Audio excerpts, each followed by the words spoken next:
How are you? I'm quite fine. That's very good. So please tell me your name. My name is Muhammad Abbas Amir. That's good. So can you tell me what your last name? My last name is Amir. Ami. Do you have special meaning of your name? Well, my name have a special meaning. It is related to the old man name. Well-known Sahabi Rasul was Hazrat Abbas Karni Raziyallahu Ta'ala. That's very good. So how many do you have friend? I have a lot of friends. Which is your best friend and what does he do? As I told you, I have a lot of friends, and two friends are my best friends. One is a school teacher, and other one is a shopkeeper. That's very good. So would you like to tell me what does your father do? My father is a farmer. Farmer. Are you single or double? No, I'm single. That's good. So are you student or worker? I am student. I have completed my master in journalism. Now I am preparing for my language exam. Okay, that's very good. So please tell me about your skills. Do you have any skills? Please tell me few skills which you have. Well, I have a lot of skills, from which like cricket, playing cricket, football, and the main skill is a YouTubing trader. Mhm. I am a Okay. YouTuber trader. That's very good. Excellent. So the last questions in this part, that is, what are your future planning? What do you want to do in future? Uh, I want to become a professor in my future. Now I did master in journalism, and I'm going for my higher education abroad.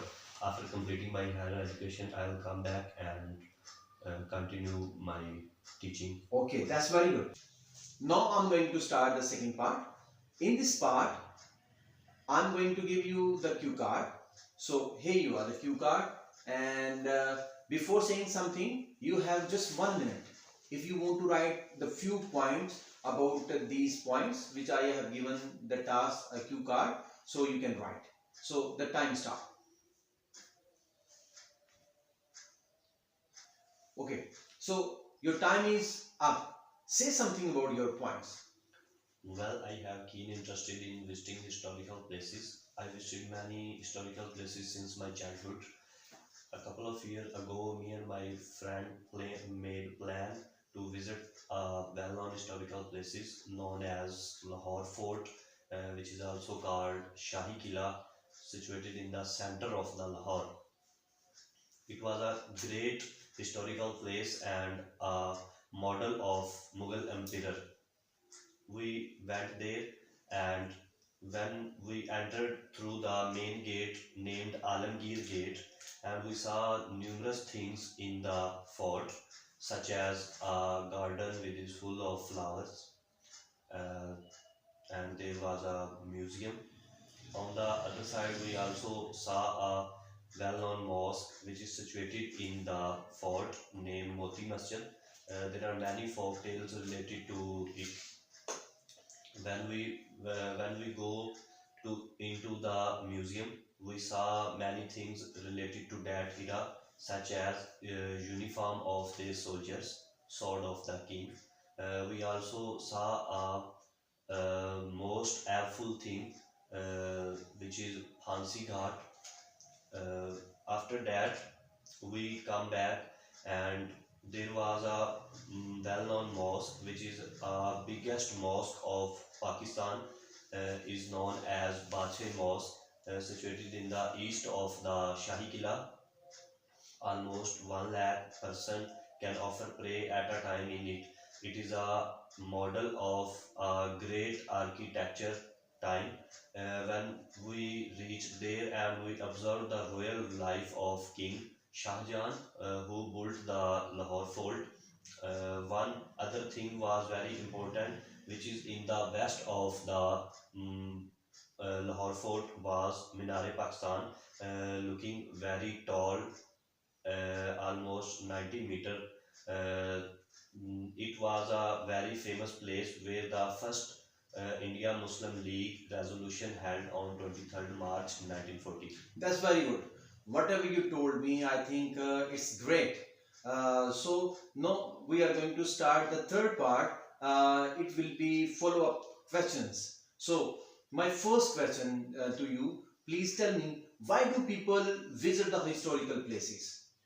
Honestly speaking, people visit the historical places to know about the custom traditions of the ancient era. On the other side, it is also inheritance of our ancestors. That's very good. So, what should people do over there? People should do over there many things to observe the royal life of king and know about the history of that historical place and some other things like uh, visiting all the place in a good Okay, manner. that's good. So, what the kind of a thing the people should not do over there? People mostly should not do over there.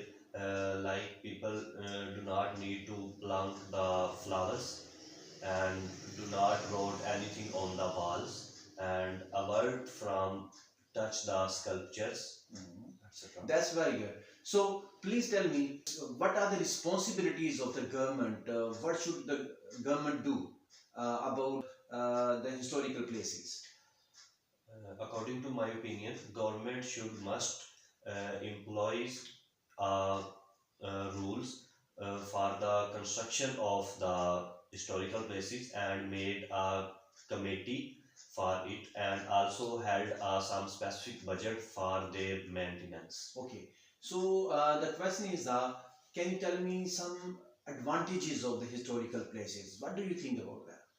There are a lot of advantages of historical places. As I told you before, these are inheritance of our ancestors.